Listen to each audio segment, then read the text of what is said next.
Alléluia. Béni soit l'Éternel. Béni soit l'Éternel. Frères et sœurs, vous pouvez vous asseoir. C'est sincèrement un plaisir pour moi, une grâce, de pouvoir être présente ce matin et d'être devant vous.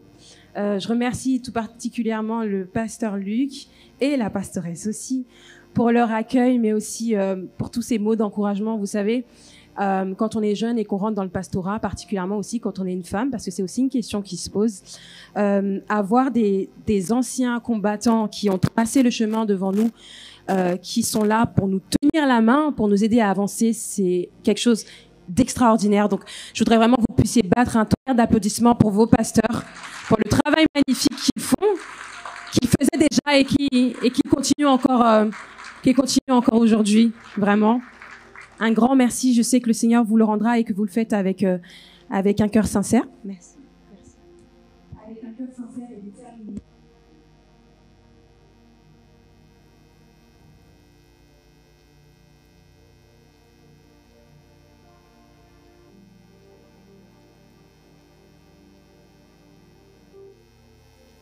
Qui prennent ça à cœur et qui font en sorte que tout se passe bien. Effectivement, tout se passe bien parce que le Seigneur est là pour permettre que tout se passe effectivement bien.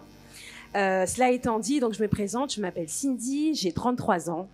Je suis pasteur depuis le mois d'août 2023. Donc le pasteur a fait un peu ma biographie juste avant. Donc, effectivement, il m'a présenté au temple. Il faudrait que j'essaie de retrouver la photo parce qu'il y a une photo à la maison de ça. Il faudrait que j'essaie de la retrouver. Et j'avais 2 ans à l'époque. Donc c'est pour vous dire le trajet, le chemin qu'il a fait avec la génération que je représente et ceux qui sont juste après moi aussi.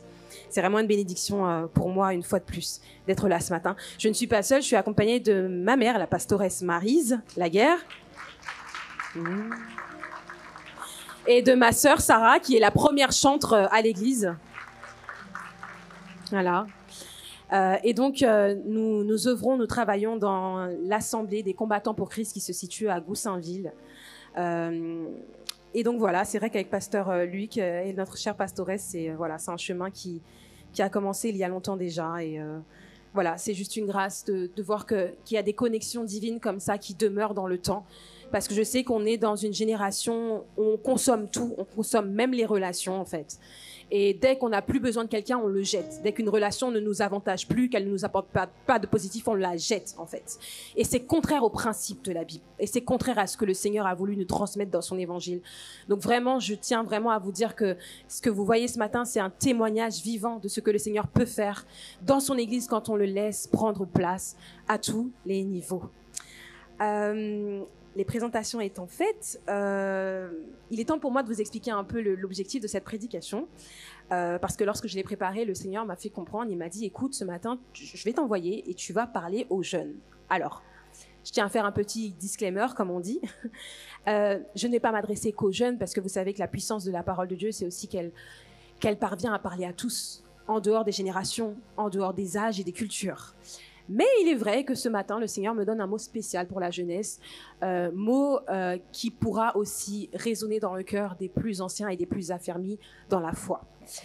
Donc, je veux bien qu'on puisse lancer du coup le petit support que j'ai préparé, puisqu'on va rentrer carrément dans le vif du sujet, si possible. Super, on peut passer à la prochaine slide. Le Seigneur, ce matin, m'a donné à cœur de parler avec vous de ce qu'on appelle la loi de la chair. Parce qu'il y a une loi à laquelle notre corps charnel est soumis et qui nous fait la guerre en tant que chrétiens. Cette loi, elle ne nous lâche pas, elle nous tient à l'âme, elle nous tient à l'esprit, elle est présente.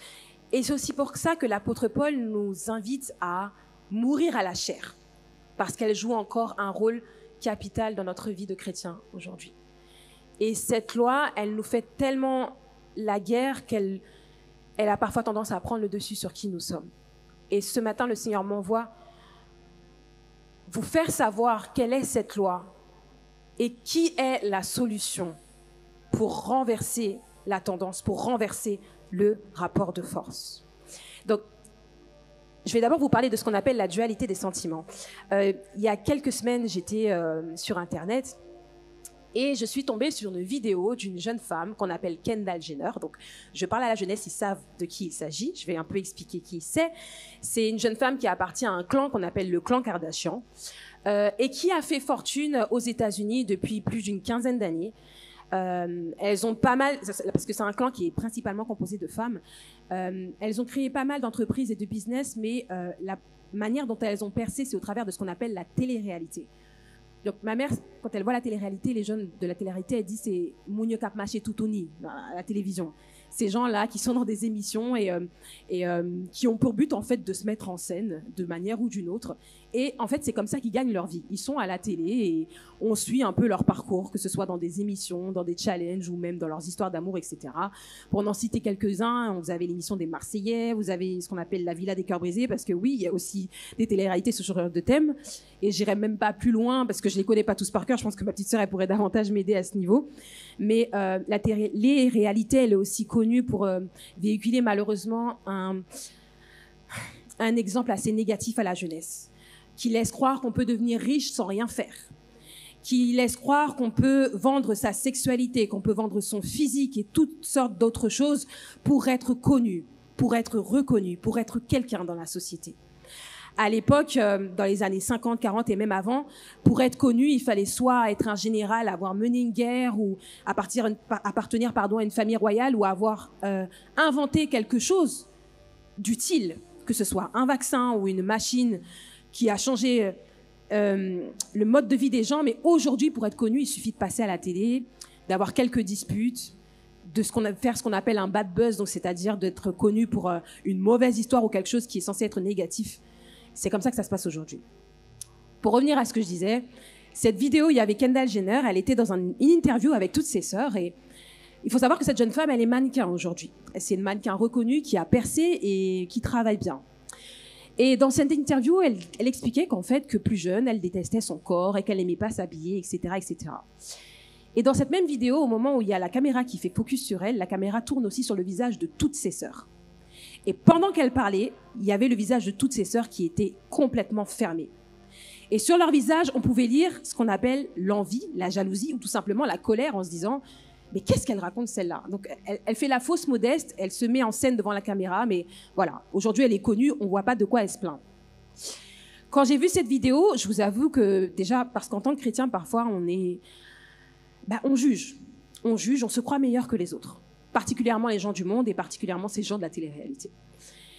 Et je me suis dit, mais mon Dieu, cette fratrie, elles sont horribles. Regarde comment elles se traitent les unes les autres ou les sentiments qu'elles ont vraiment dans le cœur les unes pour les autres. Alors qu'en réalité, je suis persuadée, merci, qu'elles s'aiment sincèrement. Mais après, le Seigneur m'a poussée à faire une introspection personnelle.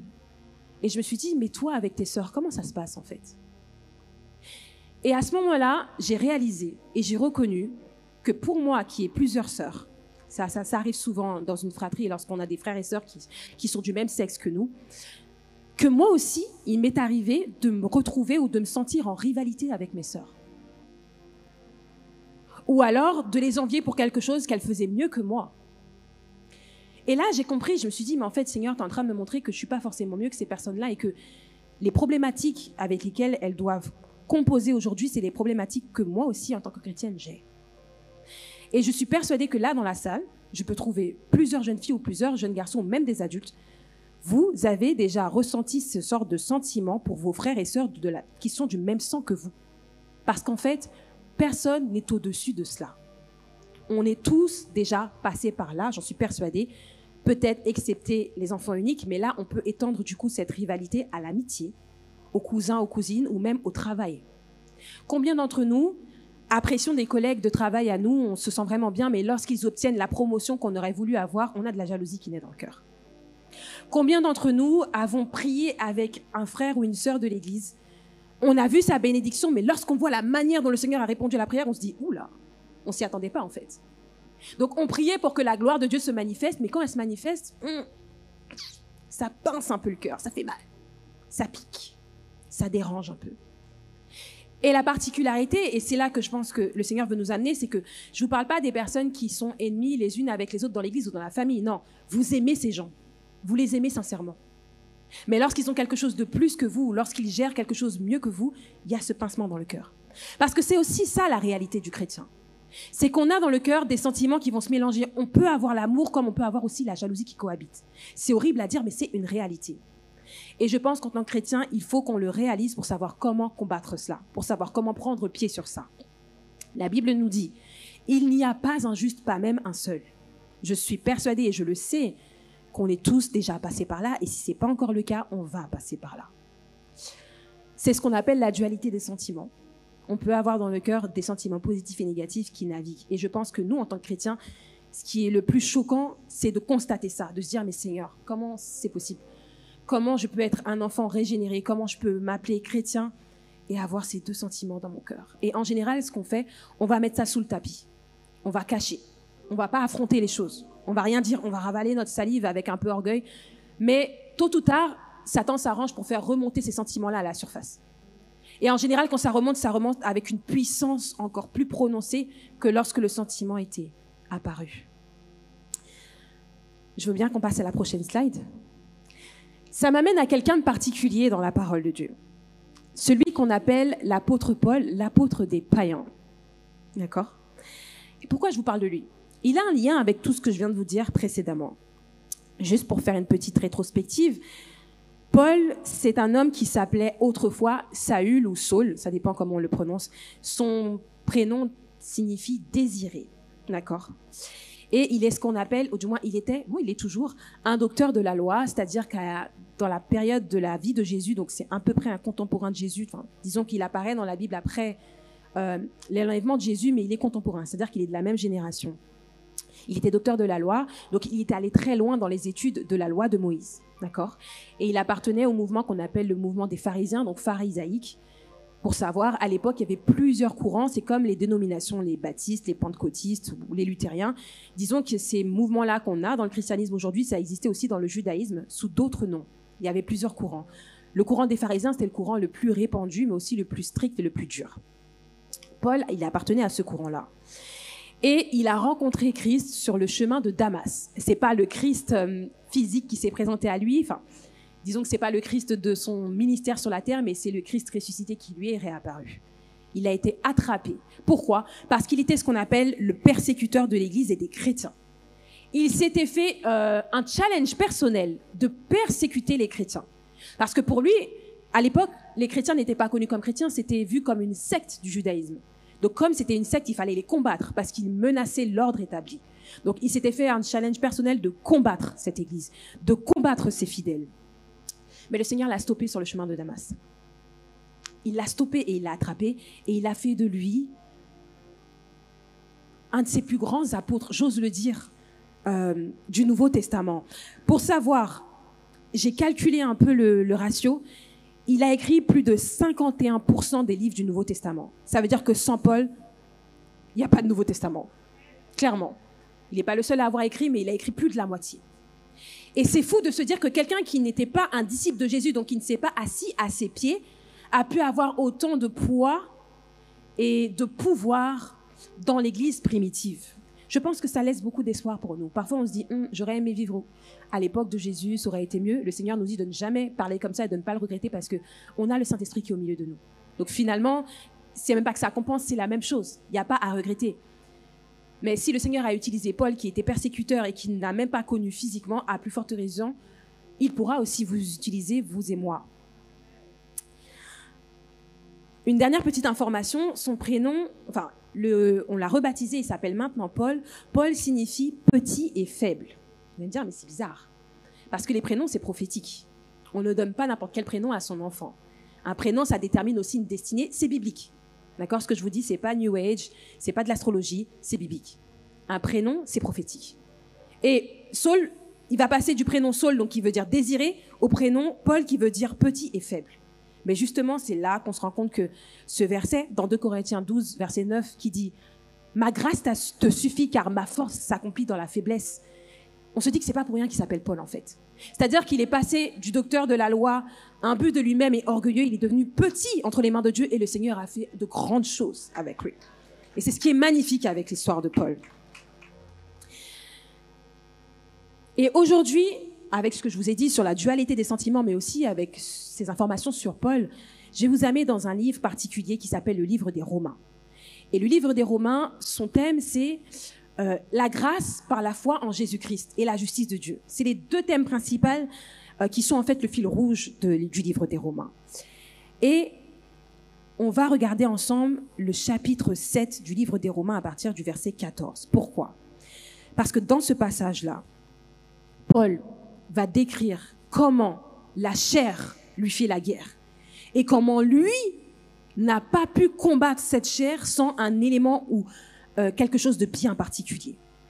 Selon moi, c'est un des passages les plus magnifiques du Nouveau Testament parce qu'en fait, il nous montre la vulnérabilité que nous avons en tant que chrétiens et comment on est soumis à cette guerre à l'intérieur de nous et comment, lorsqu'on veut faire le bien, malgré tout, on n'arrive pas à le faire seul. On ne peut pas le faire seul. C'est aussi un passage qui est très complexe, je tiens à vous prévenir. Il est possible que vous ayez besoin de revenir dessus après dans vos études et dans vos dévotions personnelles. Mais c'est un passage sur lequel, selon moi, on ne peut pas faire l'impasse lorsqu'on parle de la dualité des sentiments qui existent dans le cœur des chrétiens et finalement de la loi de la chair. On peut passer à la prochaine slide qui indique juste le passage biblique. Et je vais vous le lire, je vais essayer de vous faire une petite explication verset après verset ou groupement de versets après groupement de versets. Verset 14. Nous savons que la loi a été inspirée par l'Esprit de Dieu. Mais moi, je suis comme un homme livré à lui-même, vendu comme esclave au péché. En effet, je ne comprends pas ce que je fais. Je ne fais pas ce que je veux. Et c'est ce que je déteste que je fais. Je répète, je ne comprends pas ce que je fais. Je ne fais pas ce que je veux. Et c'est ce que je déteste que je fais. Je vais vous prendre un exemple tout simple. Imaginons que je sois dans ma cuisine et que j'essaie de faire une pâte à crêpes. Oui, je suis carrément en train de comparer un verset biblique à une pâte à crêpes, mais bon. Je suis en train de faire une pâte à crêpes et je fais ma pâte, j'ajoute mes ingrédients.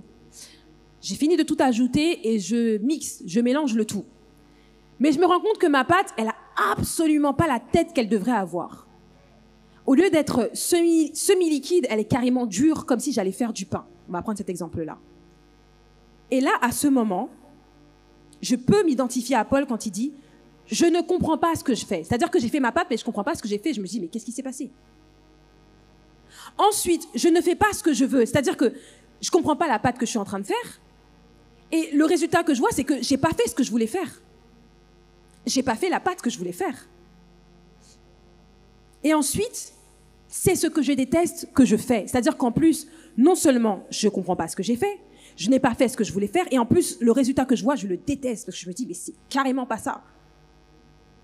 C'est exactement ce qui se passe dans notre vie de chrétien. On sait ce que Dieu nous demande de faire, le bien.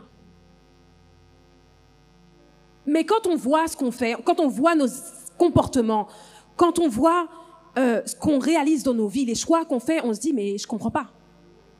Et on se rend compte que ce qui se passe, c'est pas ce qu'on voulait. Et on est bloqué. Verset 16. Et si je fais ce que je ne veux pas, je reconnais par là que la loi est bonne. Qu'est-ce que veut dire Paul ? Je reprends mon exemple de pâte à crêpes.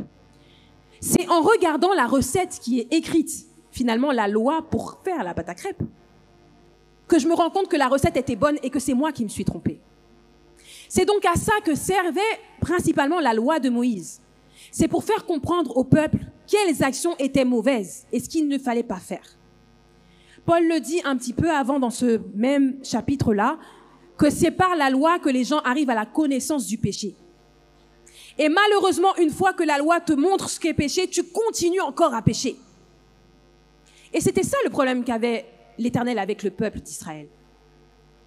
Lorsque vous avez des personnes qui vous disent « mais je ne comprends pas la loi, la grâce, comment ça fonctionne, mais est-ce que la loi a été abolie ?» Mais non, la loi n'a pas été abolie. L'objectif de la loi, c'était de faire comprendre au peuple d'Israël qu'est-ce qu'était le péché. Et aussi qu'ils se rendent compte qu'ils étaient incapables d'obéir à 100% de la loi par eux-mêmes et que, par conséquent, ils avaient besoin d'un Messie de Jésus-Christ. Malheureusement, le peuple d'Israël s'est arrêté un petit peu avant le Messie, mais aujourd'hui, c'est nous qui l'avons reçu, ce Messie. Je reconnais par là que la loi, elle est bonne. La loi m'aide à savoir que je me suis trompée. En réalité, verset 17, ce n'est plus moi qui fais, mais c'est le péché qui habite en moi.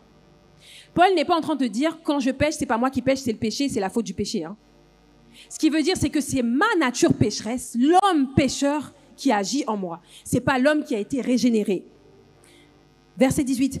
Car je sais que le bien n'habite pas en moi, c'est-à-dire dans ce que je suis par nature. Nous sommes par nature des pécheurs. Vouloir le bien est à ma portée. Je veux faire ce que le Seigneur me demande de faire, mais non de l'accomplir. Je veux faire ce que le Seigneur me demande de faire, mais faire et accomplir le bien, c'est pas à ma portée. On ne peut pas faire le bien par nous-mêmes. Lorsque vous voyez que le monde agit bien et quand on va parler de quelqu'un qui n'est pas chrétien, qu'on se dit « Ah, c'est quelqu'un de bien, il fait de bonnes choses », dites-vous que c'est pas lui-même qui le fait. On ne peut pas faire le bien par nous-mêmes. Nous ne sommes pas capables parce que le péché a pris le pas sur nous. C'est ce qui s'est passé dans le jardin d'Éden. Lorsqu'Adam et Ève ont chuté, ils ont en fait décidé de vivre selon leur propre loi à eux et pas de faire comme le Seigneur leur avait demandé. Et ils se sont mis sous la domination de ce péché. Voilà pourquoi Paul parle d'esclavage. Le principe de l'esclavage, c'est quoi? C'est qu'on utilise un être humain, on le fait travailler ou on le fait trimer sans qu'il ait la possibilité de se libérer ou d'agir pour lui-même. C'est exactement l'effet que le péché a sur nous. Le péché n'est pas là pour nous faire du bien, vous le savez, mais le péché, il est là. L'objectif, c'est de nous détruire, c'est de nous briser. Lorsque Satan murmure à l'oreille de la femme dans le jardin, son objectif, c'est pas de permettre à l'homme et à la femme d'être comme Dieu, comme il leur a dit. C'était de les briser. C'était de les faire disparaître de la surface de la terre. C'était de leur faire perdre la grâce qu'ils avaient de communier avec Dieu tous les jours. Parce qu'il était jaloux. Parce que lui-même avait déjà perdu sa grâce à lui. Donc, faire le bien, je le veux, mais je ne suis pas capable. Je pense que c'est ce qui peut nous aider à faire preuve d'indulgence envers nos frères et sœurs. Je vous dis ça comme ça, hein, c'est facile à dire, en réalité, c'est complètement difficile à faire. Parce qu'au final, on est incapable de se faire du bien les uns aux autres. Sans quelqu'un en particulier. Verset 19. Je ne fais pas le bien que je veux, mais le mal que je ne veux pas, je le commets. Je ne fais pas le bien que je veux, mais le mal que je ne veux pas, En fait, la tragédie, elle est là, c'est qu'on fait des choses qu'en vrai, on n'aime même pas. On ne veut pas faire ça. Au fond de nous, c'est pas ce qu'on veut pour nous, mais on le fait quand même. Quand je suis jeune et que je suis dans la débauche, en plus, on a plein d'exemples comme ça, d'amis ou même parfois même quand on est passé par là, on voit des personnes faire des choix catastrophiques dans leur vie. Et on se dit, bah, s'il a fait le choix, c'est qu'il le voulait, mais des fois même, lui-même, il ne le voulait pas, mais il le fait quand même. Parce qu'il y a une loi plus forte que lui en lui qui agit et qui le pousse à faire les choses.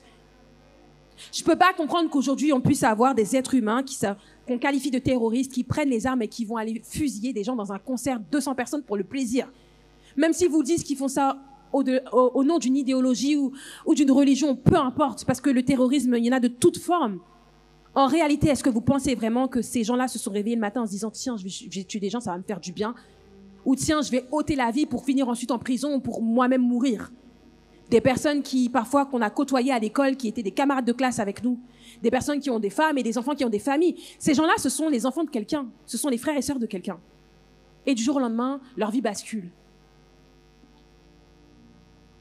Parce que le mal qu'ils ne veulent pas, ils le font.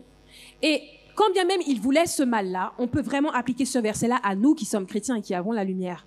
Ce mal que nous ne voulons pas, que nous avons fui en donnant notre vie à Jésus, malgré tout, on le fait quand même. Le mal que je ne veux pas, je le commets. Si donc je fais ce que je ne veux pas, verset 20, ce n'est plus moi qui le fais, mais c'est le péché qui habite en moi. Ce que Paul est en train de dire, c'est que en nous, on a cet être qui est sauvé, qui est racheté. Mais on a aussi cette partie de nous qui est charnelle et qui n'est pas sauvée. Il y a un verset clé qui prouve cela. 1 Corinthiens 15, verset 53, on nous explique que lorsque le Seigneur reviendra, ces corps corruptibles seront changés en corps incorruptibles. C'est-à-dire qu'en nous, il y a encore cette partie qui est corruptible, donc qui peut vaciller, qui peut changer, qui peut tomber dans le mal. La Bible nous le dit. Et vous savez, lorsque le Seigneur reviendra, pour ceux qui ne sont pas déjà décédés, ce corps-là, c'est pas ce corps-là qui va monter. Il sera transformé et il montera ensuite. Donc ces corps-là, on va pas aller au ciel avec. Je suis pas en train de vous dire qu'aujourd'hui, je suis noire au ciel, je serai blonde avec les yeux bleus. C'est pas ce que je suis en train de vous dire. Mais que ce corps corruptible, le péché qui est marqué dans cette chair, sera chassé et mon corps sera transformé.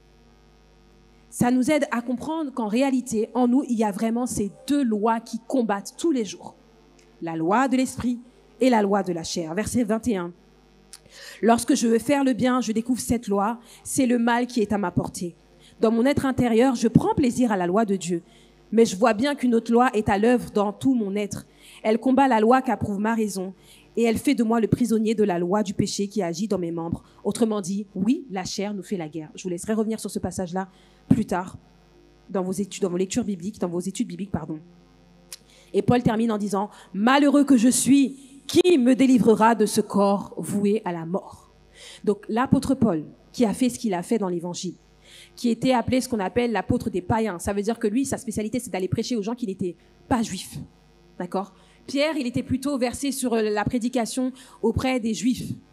Lui, il allait prêcher aux Grecs, aux Romains et à toutes ces civilisations qui étaient contraires à celles de la civilisation juive, enfin hébraïque, disons. Cet homme-là, lui-même, s'est plaint au point de ne plus avoir d'espoir. Il s'est dit, mais malheureux que je suis, mais qui va me délivrer ? Donc si l'apôtre Paul, excusez-moi l'expression, j'ai utilisé une expression que nous les jeunes, on aime bien dire, si l'apôtre Paul a galéré à rester fidèle à Dieu, qu'est-ce qu'il en est de nous ? Moi, je me dis, si Paul lui-même a galéré, mais moi, je suis fichu, en fait. C'est fini pour moi. Je veux bien qu'on passe à la prochaine slide. Maintenant que je vous ai fait tout ce petit exposé sur le chapitre, la deuxième partie du chapitre 7 des Romains, qu'en est-il de vous et moi ? Ah oui, là, j'ai écrit en anglais parce que je trouvais que ça faisait stylé, mais ça n'apporte pas grand-chose, en fait, à la prédication. Mais qu'en est-il de vous et moi ? Qu'est-ce qui se passe pour nous ? Ce matin, le Seigneur m'envoie te dire que ce péché avec lequel tu combats, dont tu n'arrives pas à te débarrasser, ce péché pour lequel tu as prié, tu as jeûné, mais qui de temps à autre revient dans ta vie, tu n'arrives pas à le combattre parce que c'est la loi de la chair qui agit en toi. Parce que malheureusement, ce bien que tu veux faire, c'est-à-dire se débarrasser de ce péché auquel tu penses actuellement, j'ai même pas besoin, je vais pas citer parce que tu connais ton cœur. Tu sais avec quoi tu luttes et tu galères. Je sais personnellement avec quoi je lutte et je galère. Ce péché-là en particulier, qui est dans ma vie et dont j'arrive pas à me débarrasser, je lutte avec parce que la loi de la chair, elle est active en moi. Donc toi, en tant que jeune, cette façon de faire que tu as, tu vois, il y a des jours, tu te réveilles pour aller à l'église, tu es chaud comme la braise, tu vas aller louer ton Dieu, tu aimes ton Dieu. Et il y a des dimanches, tu te réveilles, t'as pas trop envie, quoi. En gros, ta vie spirituelle, il y a le chaud et le froid qui est soufflé dessus. Il y a des moments où tu es motivé pour aller aux réunions de jeunes et il y a d'autres moments où tu n'as juste pas envie. Je vais transposer ça à autre chose, pour le mariage. Il y a des jours où on dit on est heureux, j'aime ce mariage, j'aime être marié, merci Seigneur. Il y a des jours où c'est pas trop ça. Parce qu'on voit tous les défauts de notre conjoint, on voit tous les défauts de notre conjointe, on voit tout ce qui ne va pas. Pareil pour le travail. Lorsque tu te réveilles le matin et que tu te dis aujourd'hui je me réveille, j'ai tel dossier à gérer, je vais tout déchirer comme on dit, comme les jeunes disent. Enfin, je crois que les jeunes d'aujourd'hui disent encore ça, je suis pas sûre. Quand on se dit qu'on doit animer une réunion ou qu'on a un exposé à faire au travail ou qu'on veut décrocher cette promotion à la fin d'année, qu'on est chaud, qu'on est fort. Et il y a d'autres jours, on se réveille, on se dit mais à quoi bon ? Je vais quitter ce travail. Je vais m'en aller. Moi, je sais que ça m'est arrivé. Les jours où je me réveillais, j'étais déterminée à aller. Les autres jours où c'était rien du tout. Cette envie que tu as de faire les choses bien dans ta vie, tu te dis, ok, moi, de toute façon, je sais que je suis une enfant de Dieu, un enfant de Dieu, je veux faire les trucs bien, je veux avoir une belle situation financière, ensuite, je veux me marier et je veux me préserver avant le mariage. Et quand tu vois que tu fais le contraire de ce que tu avais prévu, c'est la loi de la chair. Ça ne veut pas dire que tu n'étais pas motivé, ça ne veut pas dire que tu n'étais pas bien disposé, et ça ne veut pas dire que tu ne voulais pas faire les choses sincèrement. Je reviens encore au mariage. Ces magnifiques vœux qu'on se prononce le jour du mariage, hein, c'est toutes ces promesses qu'on se fait. Et qu'après, on voit comment les choses se passent dans le mariage des gens. C'est pas que les gens n'étaient pas sincères. Le jour de leur mariage, ils étaient sincères.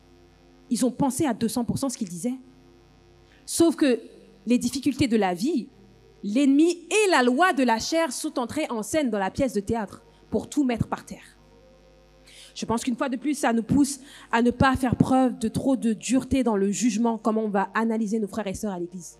D'accord? Quand on a quelqu'un qui vient se convertir, qui dit, moi, je vais tout abandonner, je vais abandonner la drogue, je vais abandonner la fornication, je vais abandonner les boîtes de nuit, je vais abandonner les arnaques, je vais abandonner les bagarres avec mes frères et sœurs, avec mes parents, je vais arrêter en tant qu'homme de tromper ma femme, je vais arrêter de tout ce que vous voulez. Quand ils viennent là et qui donnent leur vie à Jésus-Christ, ils sont sincères quand ils décident de s'en débarrasser. C'est juste que la loi de la chair, elle revient. Elle gâche tout. Et elle brise tout. Ce matin, le Seigneur m'envoie te dire que si tu luttes, c'est parce que c'est la loi de la chair qui est là. Ce n'est pas parce que tu as forcément pas assez prié. On ne prie jamais assez en réalité. La Bible nous dit de prier sans cesse.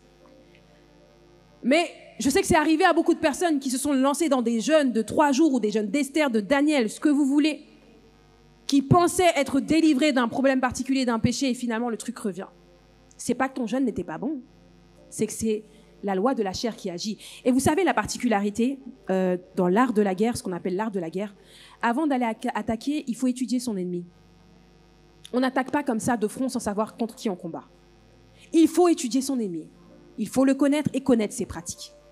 C'est pour ça que vous savez, les entraîneurs de football, avant de jouer dans des grosses compétitions, que ce soit les Coupes du Monde ou Ligue des Champions, ce que vous voulez, quand ils vont jouer contre une équipe, qu'est-ce qu'ils vont faire? Ils vont aller chercher les enregistrements des matchs de leurs adversaires et ils vont regarder les matchs, déjà par eux-mêmes, pour élaborer une stratégie, et ensuite ils vont diffuser le match à l'équipe, pour que l'équipe puisse savoir contre qui ils vont jouer. Qui ils doivent surveiller dans l'équipe en tant que joueur. Sur quel joueur ils doivent aller à 3 et sur lequel ils peuvent laisser un peu couler. On ne va pas à la guerre sans étudier son ennemi. C'est de la folie. C'est de la folie. Voilà pourquoi aussi, dans l'Église et dans le corps de Christ, la Bible nous le dit, que chacun a sa place. Dans les armées, vous avez des stratèges qui élaborent les stratégies de guerre. Les stratèges ne sont pas les soldats qui vont au premier rang. Chacun sa place. Parce qu'il faut de l'organisation. Les armées, je pense que c'est une des institutions les plus organisées de l'univers. Honnêtement, peu importe le pays ou la culture, les armées sont toujours organisées parce qu'on ne gagne pas une bataille sans connaître son ennemi et sans être organisé. Le Seigneur m'envoie te parler ce matin pour te faire comprendre contre quoi tu luttes. Et après ça, tu pourras adapter ta lutte en fonction de l'ennemi qui te fait la guerre. Est-ce qu'on peut passer à la slide suivante, s'il vous plaît? La loi de la chair est la raison pour laquelle tu ne peux te défaire de ce péché particulier auquel tu penses et qui t'empoisonne la vie. Donc là, vous allez me dire, ok, Pasteur Cindy, merci beaucoup, tu nous as expliqué ce qu'était la loi de la chair, c'est contre ça que je lutte. Maintenant, comment ça se passe? La beauté de l'évangile, c'est qu'on n'est pas seulement là pour dénoncer les choses, pour les mettre en lumière. On vient aussi avec une solution, sinon ça n'a pas d'objectif. Vous savez, les opposants politiques du gouvernement, souvent, on les balaye comme ça en leur disant, quand le gouvernement, il leur dit souvent, mais vous venez vous critiquer, mais vous ne proposez rien de sérieux.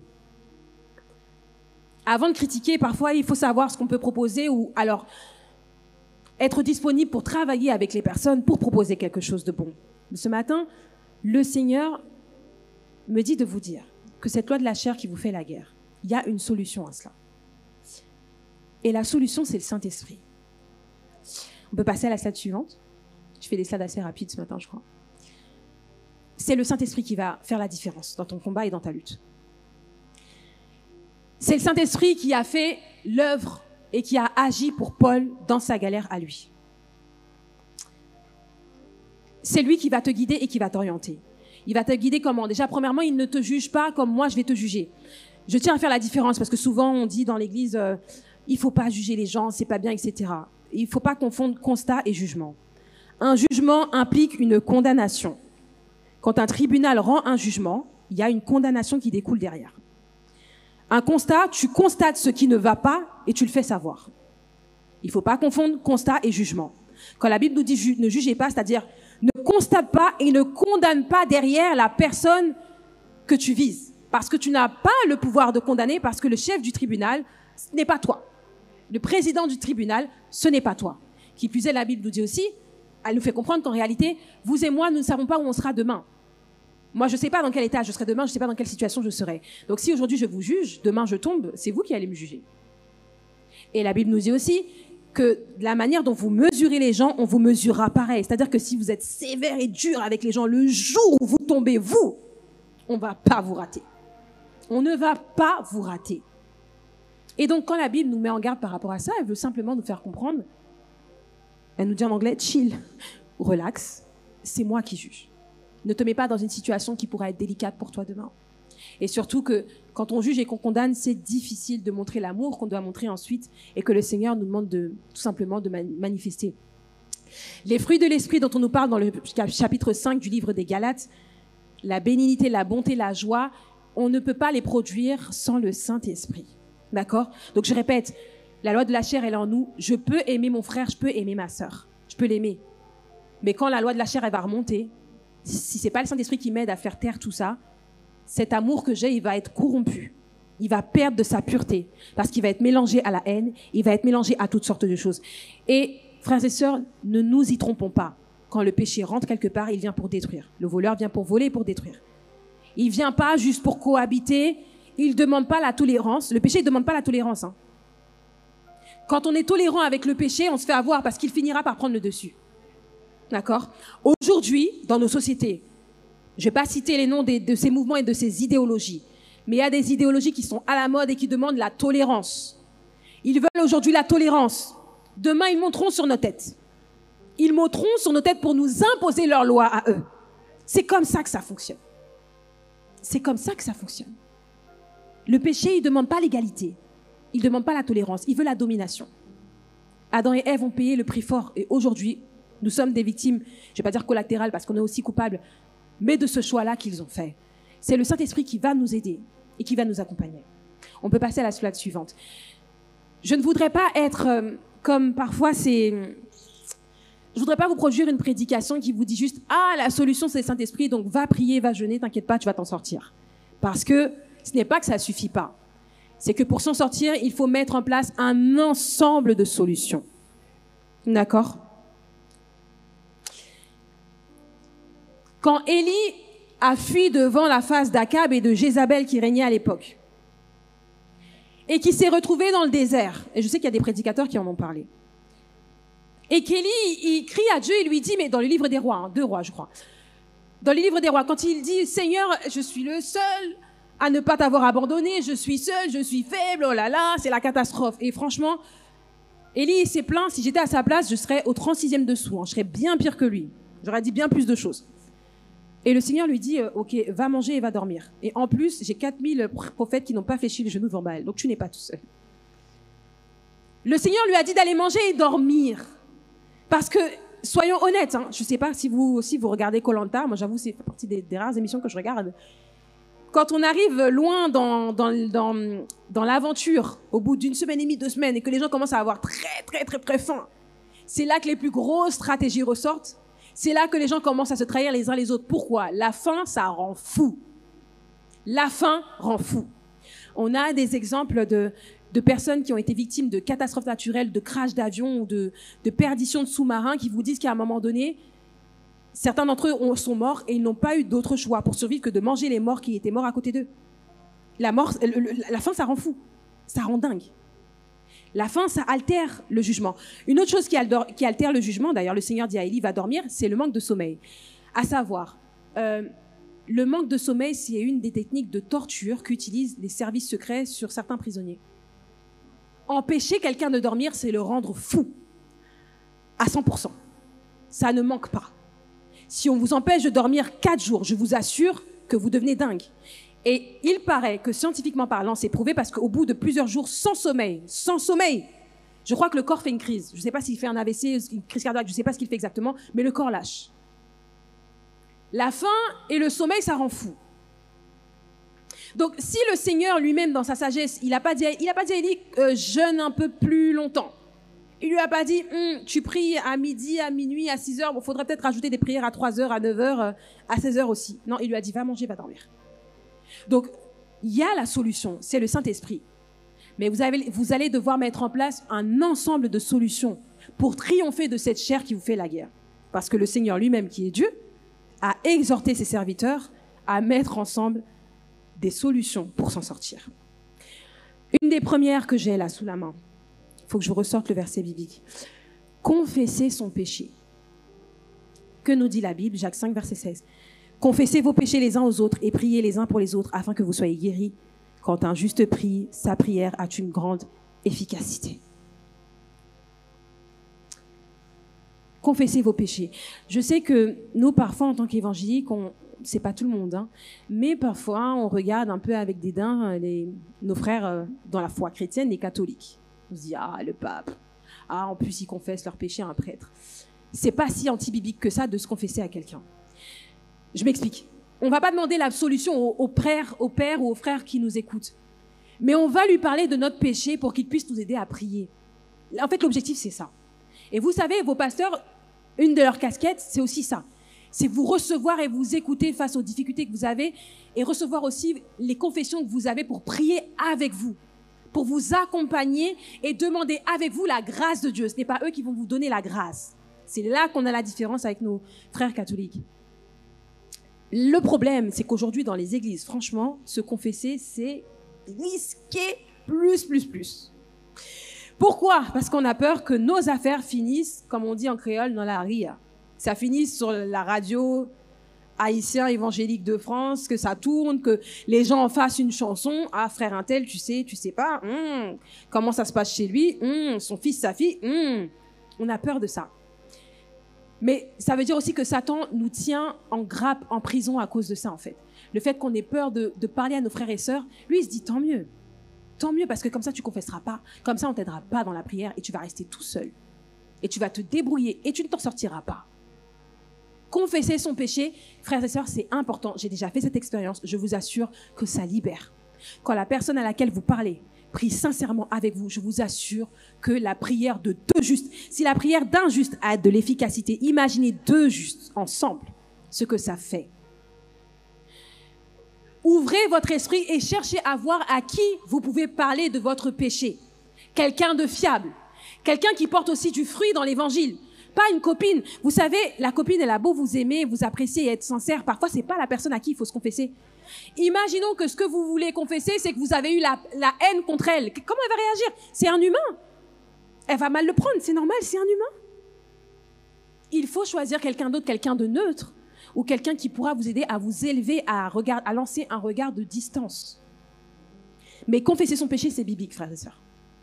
Je prie que le Seigneur puisse vous mettre sur le chemin un compagnon de prière, un leader, si vous n'êtes pas forcément de l'église CME et que vous êtes visiteur, ou quelqu'un qui pourra vous accompagner dans ce sens-là. Mais c'est biblique de confesser son péché. Pourquoi? Ça m'amène à un autre point qui est juste en dessous, je l'ai mal placé, j'aurais dû le mettre plus haut. Savoir qu'on n'est pas seul. Je reviendrai dessus tout à l'heure.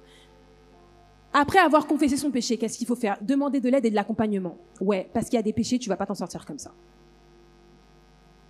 Si tu as un problème avec... Je prends des gros exemples, hein, c'est gros. Hein, la drogue, tout le monde n'est pas dedans, mais je fais exprès de prendre des grosses choses.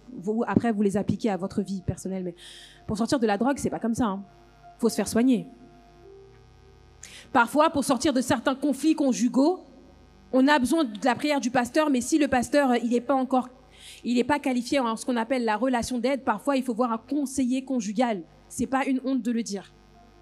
Si vous luttez avec ce qu'on appelle l'esprit de suicide, donc des pensées suicidaires, la prière de votre pasteur, ça aura d'efficacité de fou.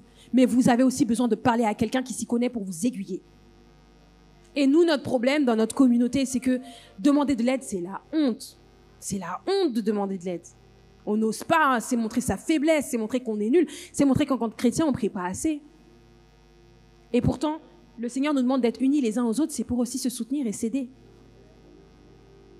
Je prends un exemple encore de la famille. Si un couple a des difficultés, parce que parfois les enfants sont la source de la difficulté, ça arrive aussi. S'il faut envoyer les enfants chez la tante, chez la sœur, pour prendre du recul et pouvoir se recentrer sur nous, il faut le faire. Ça aussi, c'est demander de l'aide. Ça a l'air tout bête et tout stupide comme ça, mais je vous assure que j'ai eu des échos de couples qui ont eu des difficultés parce que les enfants prenaient trop de place, qu'il n'y avait plus de couple en fait. C'était les enfants. Il n'y avait plus de couple, il n'y avait plus de relations amoureuses, il n'y avait plus rien. Les parents étaient au service des enfants. Et ils se sont oubliés l'un l'autre. Ils ont oublié leurs vœux, et ils ont oublié l'amour qu'ils se portaient les uns aux autres. Dans les cas comme ça, demander de l'aide, c'est salvateur, en plus de la prière. Dites-vous que tout ce dont je vous parle là, c'est en plus de la prière. Je vais passer juste après, avant de terminer, au point, les actions concrètes. Les actions concrètes, c'est quoi? Tu es jeune, tu es fiancé. et vous avez fait vœu de vous préserver jusqu'au mariage. Une des actions concrètes. C'est de ne pas se voir dans un lieu privé que tous les deux. Forcément, à un moment donné, vous allez chuter. Enfin, c'est logique. Parce que le Seigneur nous a créé avec ce qu'on appelle en anglais le sex drive, donc cette... ouh là là, comment est-ce qu'on... C'est libido qu'on dit en français, je crois, je sais plus. Mais cette envie d'aller vers l'autre, elle a été créée par Dieu, hein. Elle a été créée par Dieu pour le cadre du mariage. Mais le fait de le ressentir avant, c'est normal. On n'épouse pas quelqu'un qu'on ne désire pas. En tout cas, je vous le déconseille. Je suis pas mariée personnellement, mais c'est pas un truc que je souhaite faire. C'est très dangereux, ça aussi. Il y a des retombées après. Mais le Seigneur vous a créé avec. Est-ce que ça veut dire que vous devez laisser cet élan dominer sur vous? Non. Il faut mettre en place des actions concrètes pour triompher. Sinon, vous allez vous faire avoir. Les actions concrètes, c'est aussi parfois couper certaines relations que vous avez. Il y a des amis ou même des collègues qui vous amènent dans des choses dans lesquelles vous ne devriez pas aller. Vous avez des amis qui ne vous veulent pas du bien, ou parfois ils vous veulent du bien, mais vu qu'ils se détruisent eux-mêmes, ce qu'on appelle l'autodestruction, ils finiront par vous détruire eux aussi. L'action concrète, ce sera de mettre un terme. Parce que contrairement à ce qu'on croit, il y a une possibilité de mettre un terme à des relations sans être dans le conflit. Ça, c'est une action concrète, en plus de la prière, à mettre en place si tu veux te débarrasser de ce péché-là. Parce que vous savez, on m'a appris à la fac en cours de sociologie, que par exemple les addictions, on ne tombe jamais dans l'addiction tout seul. En général, par exemple, pour le fait de fumer, on fume parce qu'on a côtoyé des personnes qui fumaient, et en se laissant entraîner dans le... Comment dire, le lien social, je sais plus c'est quoi exactement le terme, si ma prof de sociologie elle m'entendait, elle m'étranglerait. Mais en se laissant entraîner comme ça, en étant initié, on tombe dedans. C'est scientifique, c'est la sociologie, hein, c'est pas de la théologie. On se laisse entraîner. La Bible nous dit les mauvaises compagnies corrompent les bonnes mœurs. Donc l'action concrète, ce serait de se séparer ou de mettre un terme. J'écoutais le témoignage d'une pasteure qui disait une Ukrainienne qui a rencontré Jésus quand elle est arrivée aux États-Unis avec son mari, et quelques années plus tard, elle est repartie en Russie pour revoir ses amis, et elle expliquait que, en fait, en allant revoir ses amis, elle est retombée dans les péchés qu'elle avait abandonnés avant. Il y a des choses dans lesquelles vous allez tomber parce qu'on vous a initié en groupe. Si vous ne coupez pas avec ce groupe, la loi de la chair, elle fera ce qu'elle voudra avec vous. Je répète, je vous donne des exemples, je vous prends de gros exemples, des trucs assez lourds, mais c'est à vous de voir comment vous pouvez appliquer ça à votre propre cœur et votre propre vie. Enfin, mon dernier point, tu n'es pas seul. Je vais prendre un petit peu de temps dessus juste avant de terminer, tu n'es pas seul. Pourquoi je vous dis ça? Satan, une de ses techniques, c'est de faire croire aux gens qui veulent faire tomber qu'ils sont seuls à gérer le péché qu'ils gèrent.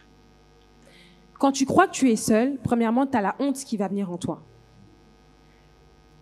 Si tu es un jeune homme ou une jeune femme d'ailleurs, hein, que malheureusement tu es tombé dans la masturbation et que tu penses être le seul à galérer avec ça dans ton église, bien évidemment, jamais tu vas en parler.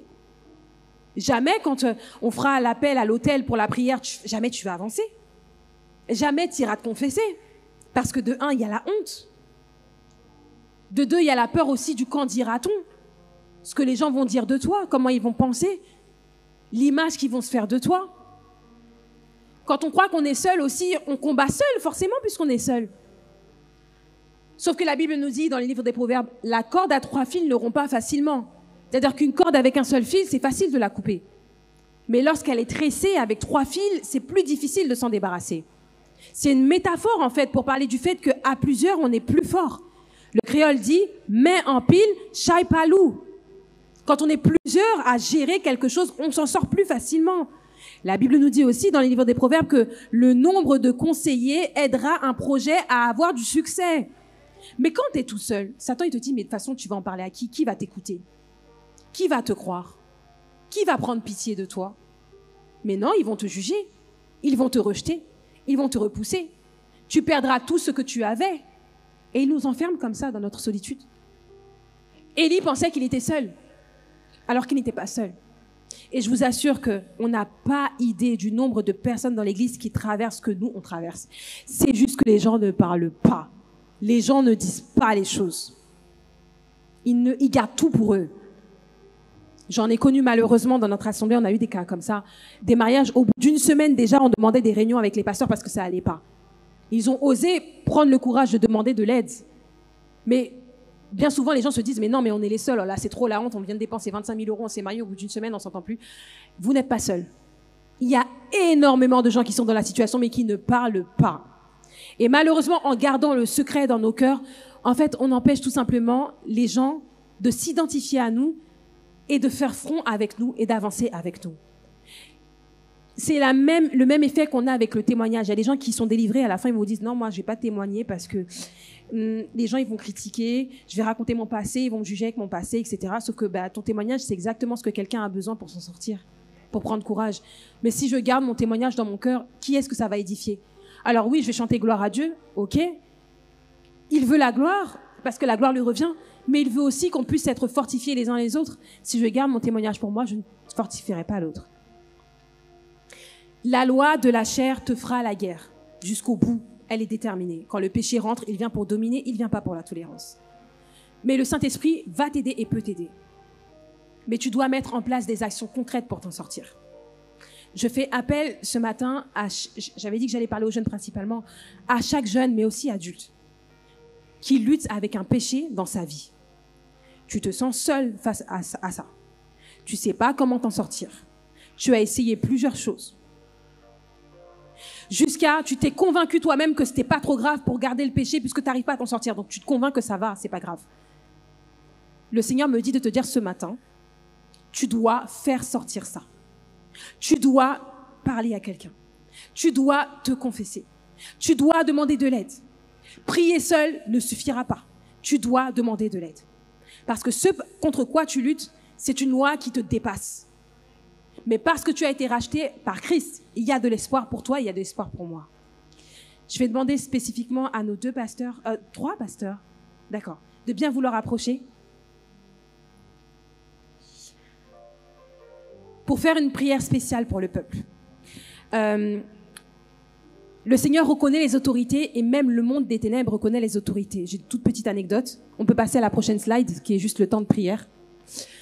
J'ai écouté un témoignage d'une ancienne sorcière, une Colombienne, qui expliquait que dans sa famille, on était sorciers de génération en génération et qu'elle, c'était la 5e génération de sorcières. Et elle expliquait par son témoignage quand elle a rencontré Christ, je ne vais pas vous raconter toute l'histoire, et que lorsqu'elle a rencontré Christ et qu'elle s'est mariée, l'esprit qui se servait d'elle quand elle était sorcière s'est présenté à son mari en songe. Elle n'avait pas raconté son témoignage à son mari. Et dans le songe, l'esprit a demandé à son mari l'autorisation de revenir sur la femme. Et elle a expliqué comme ça que même le monde des ténèbres reconnaît les autorités.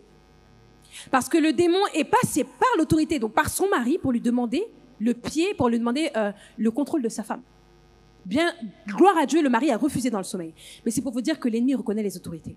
J'ai demandé au pasteur d'approcher là, c'est pas pour rien. C'est parce qu'ils ont une autorité et une capacité spéciale, une onction pour aider le peuple dans ses galères et dans ses difficultés. Je sais que c'est compliqué, comme je vous l'ai dit, j'aurais pu appeler les jeunes qui se sentent touchés de venir d'approcher devant l'autel. Je ne sais pas si vous le ferez parce que, comme je l'ai dit, la honte, elle est là, elle est réelle, elle est présente. Vous n'avez pas besoin de me faire un dessin, je sais ce que c'est. Et pour peut-être éviter d'être dans le combat dans votre esprit par rapport à j'avance, j'avance pas, je vais demander à toute l'assemblée de bien vouloir se mettre debout. Et au pasteur, on dit en créole, longer les mains, de lever les mains sur le peuple pour prier pour ces personnes qui luttent justement dans ce péché. Je vais peut-être demander aussi au chantre de bien vouloir revenir et peut-être aux dirigeants aussi s'il a un cantique ou quelque chose sur le cœur pour pouvoir lancer une atmosphère de prière pendant que les pasteurs vont prier pour ce peuple, vont prier pour vous, vont vous accompagner, vont vous guider. Je prie vraiment le Seigneur de tout mon cœur et de toute mon âme qu'après ce mot que vous avez reçu ce matin, que des jeunes et des adultes vont se lever vis-à-vis de cette difficulté qu'ils ont dans leur vie, que vous allez oser demander de l'aide et faire appel au Saint-Esprit pour vous délivrer de cette lutte que vous avez et que vous aurez des témoignages vivants que vous produirez juste après. Les pasteurs, vous pouvez y aller, vous pouvez lancer la prière. Je vais rendre le micro à mon bien-aimé frère. Seigneur, Dieu de miséricorde et de fidélité, je bénis ton nom et je te dis merci. Merci pour ce que tu fais et ce que tu vas faire au milieu de ce peuple. Agis pour eux, Seigneur Dieu, et permets que ces paroles qu'ils ont reçues ce matin puissent tomber dans une terre fertile et porter du fruit.